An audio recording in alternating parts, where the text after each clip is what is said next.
আসসালামু আলাইকুম রহমতুল্লাহ। কেমন আছেন সবাই? আশা করি সকলেই ভালো আছেন। তো আজকে আমি দুইটা কল রেকর্ড শেয়ার করব আপনাদের সাথে। যারা বিকাশ প্রতারক, আজকে একটি বিকাশ প্রতারক চক্র আমাকে কল দিয়েছিল আমার বিকাশ অ্যাকাউন্ট হ্যাক করার জন্য। কিন্তু তারা আসলে জানে না, আমাকে বোকা বানাতে গিয়ে তারা নিজেই বোকা হয়েছে। তো তারা দুইটা গ্রুপে বিভক্ত আসলে। একটা হচ্ছে তারা আমাকে বলছে যে আহ, বিকাশ এজেন্ট, তারা একজন কল দিছে। তারপর দ্বিতীয়ত আবার একজন কল দিছে, বলছে যে কাস্টমার কেয়ার থেকে। তো যাই হোক, আপনারা সম্পূর্ণ ভিডিওটি যদি দেখেন তাহলে আপনারা পুরোপুরিভাবে বুঝতে পারবেন। আর ভিডিওটা সম্পূর্ণ সবাইকে সতর্ক করার জন্য তৈরি করা হয়েছে আসলে। তো আপনারা তাদের ফাঁদে পা দিবেন না। তো চলুন সর্বপ্রথম আমরা প্রথম অডিও কলটা শুনে আসি। হ্যালো, আসসালামু আলাইকুম। আসসালামু আলাইকুম। ওয়ালাইকুম আসসালাম। ওয়ালাইকুম আসসালামু আসসালাম। আলাইকুম। জি, ওয়ালাইকুম আসসালাম। আসসালামু আলাইকুম। হ্যাঁ ভাই, আমি যে বিকাশের এজেন্ট দোকানদার বলছিলাম ভাই। এই যে আমাদের দোকান থেকে যে এইমাত্র ভাই আমাদের একটা ভুলের কারণে আর কি আপনাদের বিকাশ অ্যাকাউন্টের লেনদেনের সিস্টেমটা ভাই বন্ধ করে রাখছে। তা ভাই আপনার বিকাশ অ্যাকাউন্টটা এখন বন্ধ থাকলে আপনার কোনো ক্ষতি হবে বা এটা কি আপনার প্রয়োজনীয় অ্যাকাউন্ট ভাই? আর কি কেন স্যার? কোনো সমস্যা? ছাড় না ভাই, আমাদের দোকানের থেকে এই যে আপনার সাথে কথা বলার আগে আমাদের দোকান থেকে ভাই একটা নাম্বারে আমরা অভিযোগ করব, কিন্তু ভুল করে যে হ্যাঁ, আপনাদের এই নাম্বারে একটা কমপ্লেন করে ফেলছি। এই কারণে আর কি অফিসের থেকে আপনাদের অ্যাকাউন্টের লেনদেনের সিস্টেম বন্ধ করে রাখছে বিকাশ অফিস থেকে, বুঝতে পারছেন? এখন হ্যাঁ, এখানে হ্যাঁ। ঝামেলাটা কি হয়েছে বা কি জন্য হয়েছে বিষয়টাও তো আর আপনার জানা নেই, জানা আছে? না, না, আপনি না। তো আর জানেন না কি কারণে সমস্যাটা হয়েছে ভাই। আমাদের দোকান থেকে আপনার সাথে কথা বলার আগে হ্যাঁ, একটা হ্যাঁ, কাস্টমার ভাই টাকা লেনদেন করে গেছে 25,000। এটা আপনার নাম্বারে না অন্য নাম্বারে, বুঝছেন? হ্যাঁ, হ্যাঁ। তা ভাই যে কাস্টমারটা 25,000 টাকা লেনদেন করছে ওনার নাম্বারটা খাতাতে লেখা ছিল আর অ্যামাউন্টটা লেখা ছিল। উনি 25,000 টাকার ভাঁজে হুম। 5,000 টাকা ভাই দিয়ে গেছে জাল টাকা, বুঝতে পারছেন? হ্যাঁ, এখন ওই নাম্বারে একটা জাল টাকার অভিযোগ করব, যাতে অফিসের থেকে ওনার অ্যাকাউন্টের লেনদেনের সিস্টেম বন্ধ করে রাখে, উনি টাকা বের হুম, না হুম, করতে পারে, আমাদের টাকা আমরা অফিসের মাধ্যমে ফেরত পাই, বুঝছেন? তো হুম, এখানে হুম, ভাই ঝামেলাটা হয়েছে কি, এই যে আপনার নাম্বারটা তো ভাই 0177 সিরিয়ালের নাম্বার, লাস্টে 17। হুম, আর হুম, আমাদের যে কাস্টমার ভাই ওই 25,000 টাকার ভিতর জাল টাকা দিয়ে গেছে, যার নাম্বারে অভিযোগ হবে অ্যাকাউন্ট বন্ধ হবে, ওনার নাম্বার ছিল 013 গ্রামীণ নাম্বার, আর হুম, আপনারটা হলো 017 গ্রামীণ নাম্বার। এখন এই লাস্টের নাম্বার এক দেখে ভুল করে আপনার হুম। নাম্বারেই কমপ্লেনটা করে ফেলছে ওই 3 জায়গা 7 দিয়ে, বুঝছেন হ্যাঁ, হ্যাঁ। ভাই?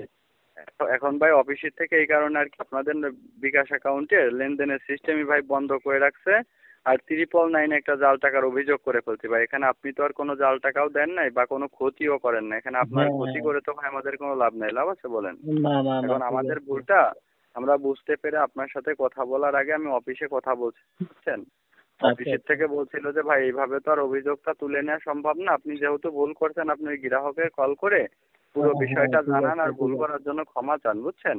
আচ্ছা, আর আচ্ছা, ঠিক অফিসের আছে। থেকে আপনাদের সাথে কথা বলে অ্যাকাউন্ট চালু করে দেওয়ার কথা ছিল।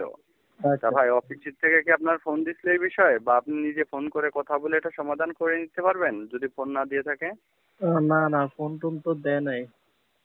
তাইলে আপনি নিজে একটু ফোন করে ভাই কথা বলে অ্যাকাউন্টটা চালু করে নিতে পারবেন ভাই? না ভাই, আমি তো এগুলা চিনি না ভাই।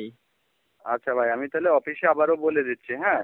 অফিসের জি, থেকে জি। ফোন দিলে আপনি বলেন যে দোকানদার ভাই তো ভুল করছে, উনি বিষয়টার জন্য ক্ষমা চাইছে, আপনারা আচ্ছা, আমাদের আচ্ছা। অ্যাকাউন্ট থেকে অভিযোগটা তুলে নিয়ে অ্যাকাউন্টটা চালু করে দেন, ঠিক আছে? আচ্ছা, অফিসের আচ্ছা, থেকে ঠিক আছে। যেভাবে বলে কথা বলেন, এখনই সমাধান করে দিবেন। আর সমাধান হওয়ার পরে আমার এই নাম্বারে একটু ভাই কল করে জানাই দেন, কিছু মনে করেন না, ঠিক আছে? আচ্ছা ভাই, ঠিক আছে, ঠিক আছে। আচ্ছা ভাই, আসসালামু আলাইকুম। ওয়ালাইকুম আসসালাম। এতক্ষণ যে কল রেকর্ডটা শুনছিলেন ওইটা আসলে আপনারা তো শুনলেনই। তো দ্বিতীয়ত যে কল দিছে সে বলছে যে সে কাস্টমার কেয়ার থেকে আমাকে কল দিছে। তো চলুন আমরা এখন দ্বিতীয় কল রেকর্ডটা শুনে আসি। হ্যালো, আসসালামু আলাইকুম। আসসালামু আলাইকুম। ওয়ালাইকুম আসসালাম। আসসালামু আলাইকুম। Welcome to bKash. BKash helpline থেকে কাস্টমার ম্যানেজার রাকিব কথা বলছি। স্যার ভালো আছেন আপনি? জি স্যার, ভালো আছি, ভালো জি আছেন স্যার, আমরা স্যার? আন্তরিকভাবে দুঃখিত স্যার। আমাদের একটি সম্মানিত এজেন্ট অর্থাৎ বিকাশের এজেন্ট দোকানদার আপনার নাম্বারটা এখন হ্যাঁ। থেকে কিছু সময় আগে দিয়ে স্যার একটি অভিযোগ রেখেছিল। অভিযোগ রাখার কারণে বর্তমানে আপনার অ্যাকাউন্টের জি, লেনদেন জি। সেবাটা বন্ধ রাখা হয়েছে। স্যার এই বিষয়ে কোনো দোকানদার এজেন্টের সাথে কথা হয়েছিল? জি স্যার, কিছুক্ষণ আগে আমাকে একজন ফোন দিছিল। জি স্যার, দোকানদার এজেন্ট অফিসে কল করে জানিয়েছে উনি আপনার অ্যাকাউন্টের বিরুদ্ধে ভুলে অভিযোগটা রেখেছে স্যার। উনি জি ওনার জি নিজের ভুলটা বুঝতে পেরে কোম্পানিতে কল করে ওভার রিকোয়েস্টে জানিয়েছে, তার এগেনস্টে আপনাকে কোম্পানি থেকে কল করা হয়েছে স্যার। এখন আচ্ছা আপনি কি আচ্ছা। আপনার অ্যাকাউন্ট থেকে অভিযোগ তুলে অ্যাকাউন্ট চালু করে নেবেন, না বন্ধ রয়েছে বন্ধই রেখে দিবেন স্যার? সঠিক মতামতটি জানাবেন। তো স্যার, আমার অ্যাকাউন্ট তো আসলে তেমন একটা ব্যবহার করা হয় না। জি আমার অ্যাকাউন্টে টাকা পয়সাও নাই স্যার, তো এখন স্যার, এটা এখন চালু করতে এখানে কি টাকা পয়সা লাগবে স্যার?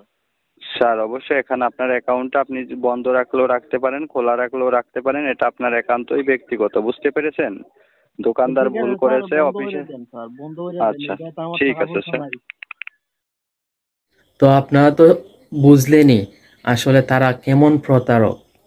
আমি যদি না বুঝতাম, আমি যদি এই সম্পর্কে অভিজ্ঞ না হইতাম, তাইলে কিন্তু আমি তাদেরকে সব কিছু, আমার পিন টিন সব কিছু দিয়ে দিতাম, তাইলে তারা আমার বিকাশটা হ্যাক করে নিয়ে যাইতো।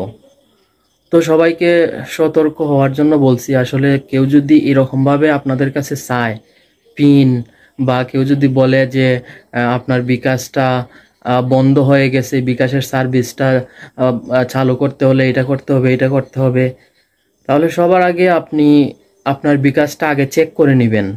অবশ্যই আগে চেক করে নেবেন, তারপর আহ, আপনি পদক্ষেপ নেবেন।